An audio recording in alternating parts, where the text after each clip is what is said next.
Restaurants and other food establishments in Quezon City only have 4 days to comply with a new ordinance, requiring them to put calorie information on their menu.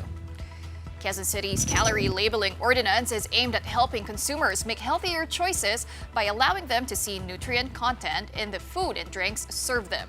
The ordinance will be rolled out in stages. During the first year, restaurants with 5 or more branches will be covered by the calorie count requirement. On year 2, food establishments with 2 to 4 branches will have to comply with the ordinance. While on the third year of implementation, all food businesses in Quezon City should be displaying calorie counts. The ordinance will be in full effect on Sunday, December 21, covering about 56 food establishments.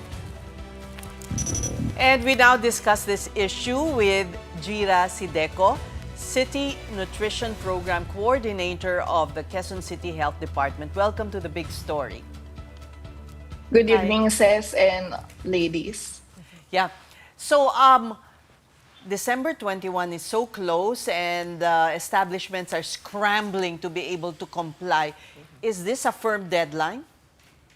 Yes, this is a firm deadline, and actually we have provided a 1-year grace period after the signing of the implementing rules and regulation of the Quezon City Calorie Labeling Ordinance. And we are expecting that food businesses will comply on December 21 this year. What's the penalty in case they do not comply?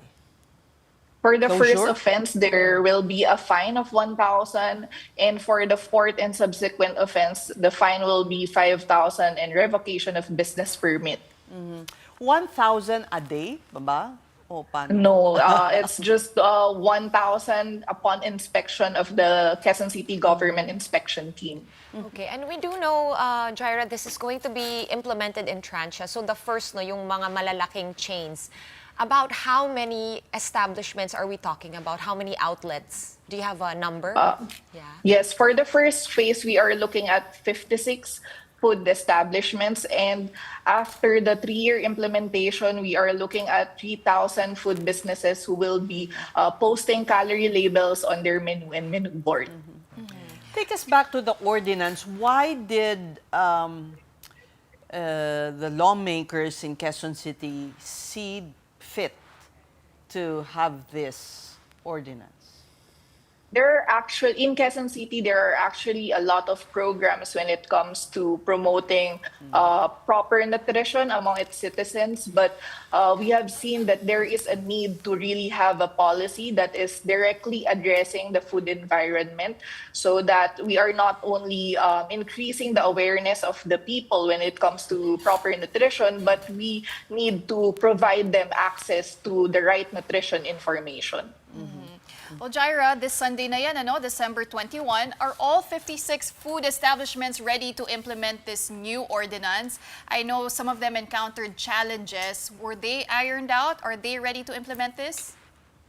Yes, actually during the grace period and actually right before the passing of the ordinance, we have conducted several public consultations, and the food businesses have aired out their challenges when it comes to complying. But with the 1-year grace period, we have provided technical assistance, ensuring that these food businesses would be able to comply this 2025. And walk us through some of those challenges that they encountered. Is it how to calculate yung calories of food nila? What are some of the obstacles they encountered? Yes, actually, that is one of the challenges. No, we know that when it comes to calorie labeling, it is very technical, and not all lay people can understand what is calorie label. And the challenge that food businesses have aired out during the public consultation is the expense that they will be incurring when it comes to testing and the nutrient calculation. And they have also aired out challenges when it comes to changing the layout of their menu and menu boards.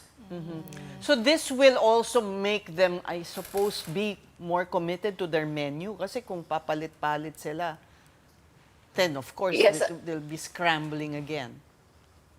Yes, actually, during the public consultation, we have clarified to our food businesses that this will be a one-time expense as long as they will not be changing their menu items. But actually, the long-term goal of this ordinance is for our food businesses to reformulate and to introduce healthier options. But we believe that this will actually take a long time. And what we need now is the compliance of the food businesses in posting their calorie labels. Jirah, I'm sorry I called you Jirah earlier. It's okay. What needs to be displayed ba? Calorie count lang or may fat content, sugar, etc.? Okay, so what needs to be posted on their menu and menu boards are the calorie labels. But we are also requiring our food businesses to provide the information on the nutrients of concern.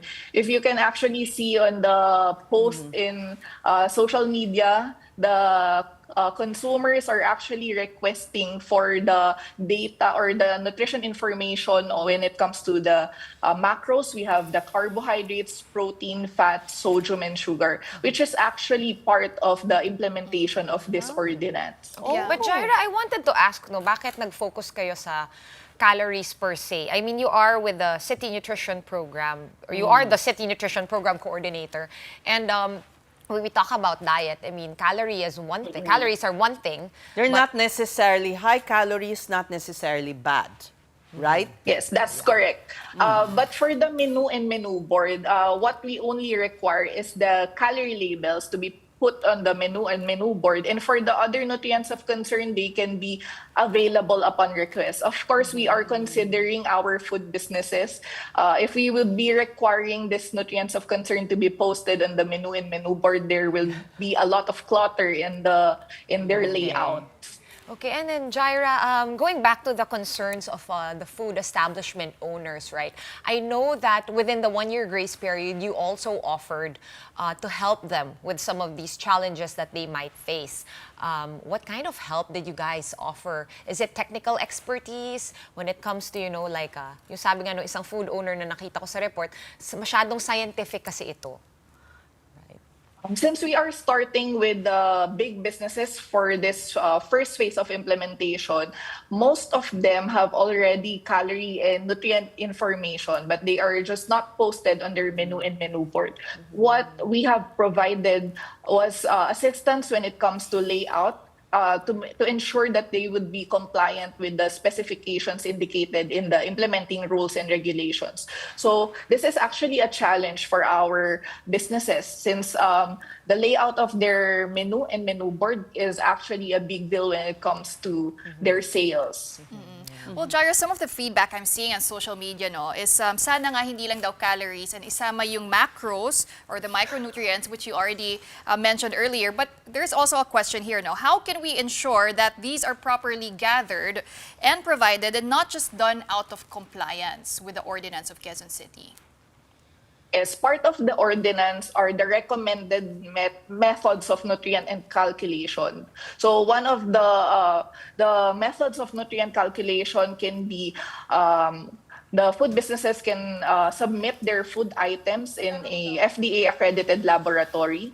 Second is they can seek for assistance for registered nutritionist dietitians. And third, we have the Menu Eval Plus tool, which is publicly accessible. And we can provide assistance when it comes to utilizing this tool as part of compliance of our food businesses. So lahat to, if you're selling bottled water, should they put 0 calories? If they're selling fresh fruit, cut up fruit for dessert, you'll put that, all of that. And also, before you answer, and by year 3, lahat ba? Pati mga Kape, karinderya. 0 calories din yun, di ba? Lahat talaga. Pati drinks. Yes, the basic concept of this ordinance is as long as sa menu board po nila kung ano po yung mga menu items na nakapost, dapat po may calorie label. And for the third year implementation, which is the full cycle na po ng ating ordinance, lahat po ng food businesses na nag-o-offer po ng standardized menu item, but excluding our barangay-based micro-enterprises and micro, small, medium enterprises, which includes our karinderya. Kasi sa ating pong mga karinderya, hindi naman po standardized ang kanilang mga linuluto. Okay. Okay. So, I guess the fast foods of this world will have to comply. what I was I mean, it's the thinking. first The time. first thing Is this the also. first time this is going to happen? It's a first in the country, right? Yes, it's the first for the Philippines. Yeah. So what are some of the immediate impacts that we can see after the implementation of this ordinance, right? So may kita na natin, no, kung alin talaga yung mga maaalat, matatamis, even the fatty food that we consume. So can we say that people from Quezon City will be healthier now than other cities? Or yung mga kumakain sa Quezon City? Actually, since we are targeting the behavior change of people, no, we do not expect it to change overnight. And what we are trying to see sa ating ordinansa, actually, before we fully implement this on December 21, we have conducted a baseline study to ensure na after this 3-year implementation, ay makikita natin yung magiging effect. And one of the outcomes that we are trying to see is that if meron pong change sa food choices ng mga consumers kapag po available yung nutrition information. Yeah. Which Interesting. food item will drop in sales? Yes. Right? But yeah, more than calories, it's also what kind of oil they use to fry this. Yeah. Diba? Yun yung, I guess, more relevant. Which will happen in the succeeding years pa? Or only upon request of the customer, you're saying? So, yes. So for the first phase of implementation, kasama na po yung mga nutrients of concern, kasama po yung fat. So pwede pong i-request ng consumer ang fat content po ng kanilang order. Yeah, more than the fat, it's also the kind of fat eh. Yeah. Yeah. You know, not all fat are bad. Yeah, may trans fat, may saturated Oh, fat, yung mga ganon. unsaturated. Yeah. Trans yes. fat. I, Yeah, di ba? Actually, part siya nung ordinance on the value of the saturated fat and trans fat, which is actually a nutrient of concern po. So nandun siya pagka Nandun upon siya. request. Upon request. Okay. So Maybe we will request our mobile journals to request those information. Yeah. So we'll know, right? I know. Well, we thank you so much and good luck. Let's see how the restaurants in Quezon City will comply come December 21. Ibang klaseng Christmas gift ang ibinigay ninyo. Pinahirapan niyo sila. Well, we thank you for your time. That was Jirah Sideco, QC's Nutrition Program Coordinator.